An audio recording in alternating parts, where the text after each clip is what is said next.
Boys and girls, I see all 6.5% of you. Where my ladies at? Ladies! Ladies! Girls! Woman! Have I drawn the joke out too long? Have all the women clicked off? Yes? Perfect. Boys, we are back with more actual gameplay. If you missed the Typhlosion video, go check that one out at some point. But today, we are continuing with the Gen 2 starter runs, and this time we have the Totodile line. And if you're watching small, niche Pokemon YouTubers, you probably have a solid background of Pokemon knowledge, unless you're my mom. Hi, Mom. Therefore, it'll likely come as little surprise that Totodile and its evolutions match up pretty well with the Johto region, so I'm expecting this run to go smoothly. But you never know, and that's why we play the game. If you've never seen one of my runs before, these are absolutely not speed runs. I don't even time them. I take a pretty direct route through the game. I'm really trying to evaluate what starter would be the best for someone picking up the game for the first time who doesn't already know the absolute best, most efficient way to play, and only stopping to deliberately level or search for items when I come to some sort of roadblock. And with all that said, let's get into it.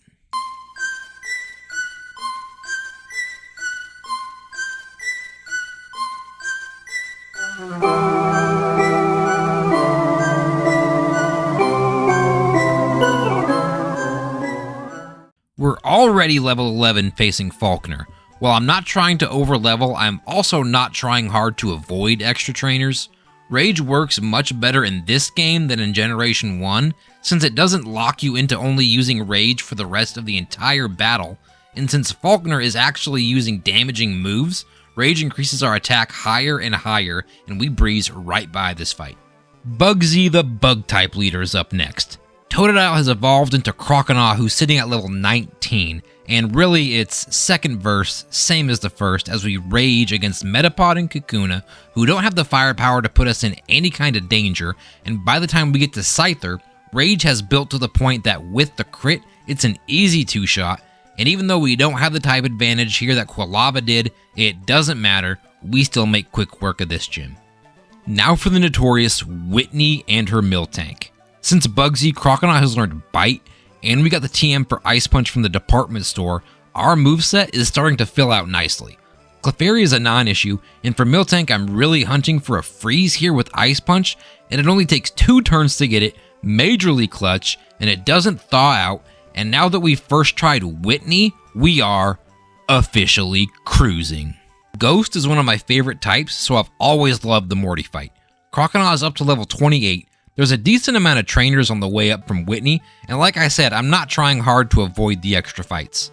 The first 2 Pokemon here are easy peasy, but Gengar manages to take a couple of bites, puts us to sleep before starting with the Dream Eaters, but after a couple of turns we do wake up, and we dispatch Gengar and Haunter.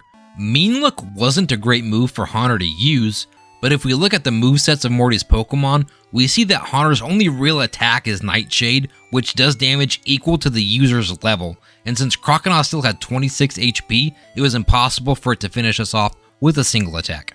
We've hit level 35, and that means Feraligatr. Primeape gets off a Leer, which is not optimal going into Poliwrath. Again, hoping for an Ice Punch freeze, don't get it, and it locks on with Mind Reader for Dynamic Punch, and we hit ourselves, and Poliwhirl puts us down without much problem. That's our first loss of the run, and I'm just going to dive right back in. No Leer from Primeape this time, and we land a couple Surfs before Poliwrath lands a 50% accurate Dynamic Punch, and we just keep hitting ourselves. Brother, I cannot stand this. It's every time. We're put to sleep, we wake up, surprise, surprise, hit ourselves in confusion, and it lands another Dynamic Punch. I'm resetting this out of principle. There were a couple more uneventful losses, but I don't feel like leveling. I'm thinking I'm already going to steamroll the rest of the game, and literally all I need is a couple Dynamic Punch misses or to just not hit myself in confusion as much. I don't need insane luck, just a little bit more.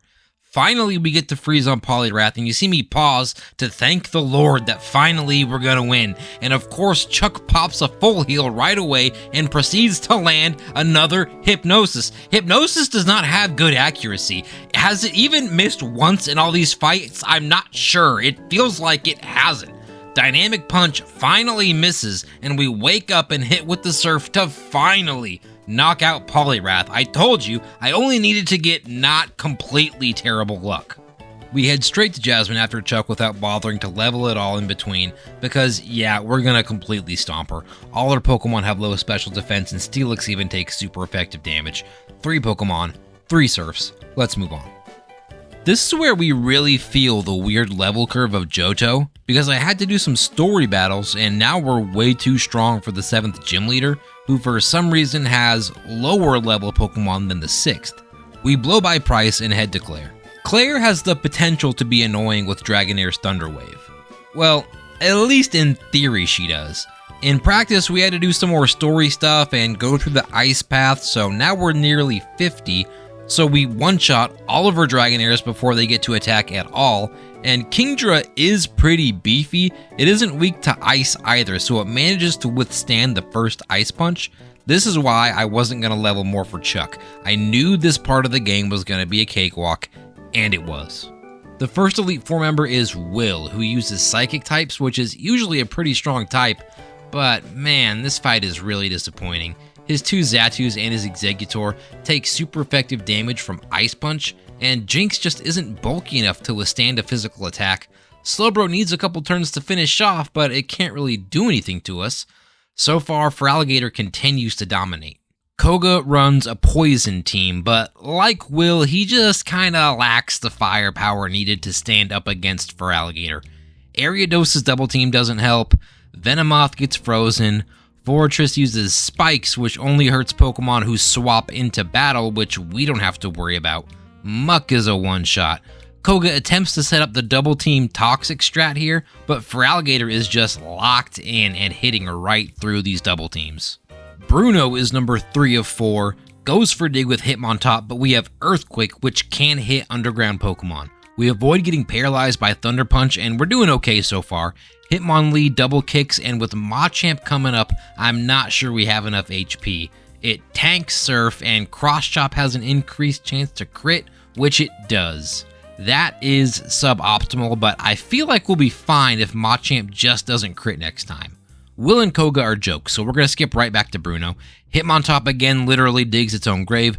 No problem with Hitmonchan either. Hitmonlee does connect with high jump kick, but still, we're on to Machamp with a fair bit more HP than last time. And yeah, we needed it.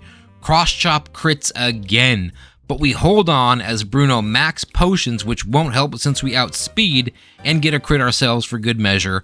Onyx is obviously a one-shot. I'm not super stoked for the Karen fight. Umbreon can be frustrating if it's not taken out quickly. Big time luck for us. The first sand attack misses, but it lands the second. Surf misses, and it hits us with another sand attack. And yeah, 2 sand attacks is where it really gets hard to land. We miss again, but it decides on feint attack before we finally get a Surf to hit and knock it out. After the Chuck debacle, the game owes us some luck. Let's see if we can get it here. Ice Punch on Vileplume, good. Hits us with Petal Dance, okay. Return also hits, that's good, but there's still a ways to go. Oh my gosh, we outspeed Gengar and Earthquake doesn't miss. Huge one-shot, but there's still work to do. Ice Punch misses Murkrow, it doesn't do much with the feint attack, and Ice Punch hits, and one-shot. Huge, come on. Surf lands, one-shot. Alright game, we are even on luck. First try, Karen win. Okay, Lance is next. We have a couple options to deal with Gyarados. I go for Return since it has higher base power and I really don't need to bother with trying to freeze it. Crit one-shot, nice. Lance runs 3 Dragonites, which is perfect for us since Dragonite is Dragon Flying type. It takes quadruple the damage from Ice Punch, guaranteeing one-shots all around. Also, the whole plot of the game is stopping Team Rocket from forcing Pokemon to evolve early, which Lance even helps us with. But he has 3 Dragonites under level 55? How is this not caught during story development? Or is Lance supposed to be the secret bad guy? I don't know. We surf Charizard and Aerodactyl to easily one-shot them both, and yeah, the champion fight ended up being one of the easiest fights in a game full of easy fights. I knew Feraligatr would have a good little jaunt through the Johto region, but we still have Kanto to deal with. We have to face all 8 Kanto gym leaders. This was a cool idea in theory, but they made the gym leaders of this region so easy, it's literally not even worth going over them, which is why you've been watching a mega sped up version of all the gym leader fights. There, it was over so fast you didn't even notice that I forgot to record the Brock fight. The OG of Pokemon OGs is our last fight of the game, and unlike the rest of Kanto and even the Johto region, Red is no joke. I'm thinking he could actually give us some real trouble. Let's jump right into the fight. Pikachu is a massive level 81, but still an easy one-shot with Earthquake. Next is Venusaur, which is where a lot of the problem is going to come from. Ice Punch does about a third of its health. It charges up Solar Beam. We need a crit or a freeze here to have a shot. We don't get it, and Solar Beam wipes us out. About what I was expecting to happen, but let's try again for science. Pikachu is easy. Again, Venusaur charges Solar Beam. This time we do crit, but we still come up short and we have no shot at surviving that attack. I'm going to do this one more time just to be extra super certain this isn't reasonably possible at this level. Now we actually get to freeze, that's cool. Espeon steps up next and ooh, Reflect means Earthquake will do next to nothing. Psychic is chunking us pretty good, but even managing to land a return in Surf, we can't get past it. Yeah, let's try leveling up a little bit. We're going to come back at 70 and see if that helps. Again, Pikachu's a nothing burger. Still, Ice Punch is doing right about a third, and Venusaur again charges Solar Beam. It hits, but we just survive, and you see I grabbed leftovers there for that little bit of HP recovery. We're on to Espeon, but it's pretty hopeless with Espeon being faster and us clearly not in a position to take any kind of damage. I'm not going to level up yet, but I do leave and come back this time armed with Ice Beam. This is huge for us because Venusaur goes from a 3-shot to a 2-shot, which means it doesn't have the opportunity to hit us with Solar Beam, so we're through to Espeon at full health. This sounds good, and it is, but Espeon's just a solid Pokemon, and after it pops Reflect, we still have trouble dealing damage to it, and there's still more Pokemon to fight after it. So even though we beat it, we're in a rough spot for Snorlax. We desperately need a freeze here. We eat a Body Slam, but no freeze for us, and yeah. I tried a couple more times, but even if I was able to get by Espeon at decent HP, Snorlax is just too much of a tank, never came close to beating it, so I am going to level up a bit.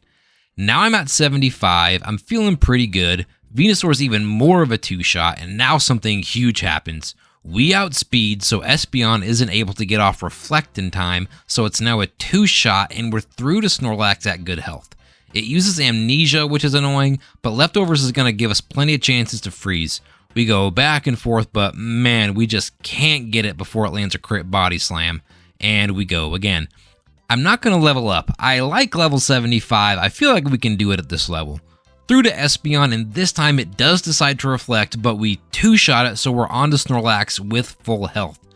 Ice Beam, Amnesia, Ice Beam, Freeze, there it is. I take a moment here just to hope we don't one-turn Thaw. Return, stays frozen for the last return, and out comes Blastoise, but sitting at max HP, I'm not too worried about the rest of the fight, honestly. Earthquake only does about a third of Blastoise, but after a Leftovers recovery, its Surfs don't end up doing much to us. Down goes Blastoise, and last and least is Charizard, who, hey, I gotta give it to him. He tanked a Surf, but we finish it off, and that's the game. Feraligatr ended up finishing the game at the same level as Typhlosion. Technically, Typhlosion finished at level 76, but it didn't actually hit 76 until beating Red's final Pokemon, so it might seem like they're evenly matched, but I have to give it to Feraligatr between the two because it had a much easier time through Johto while being pretty similar against Red. Thanks for watching, everyone. Like and subscribe, and I'll see you next time.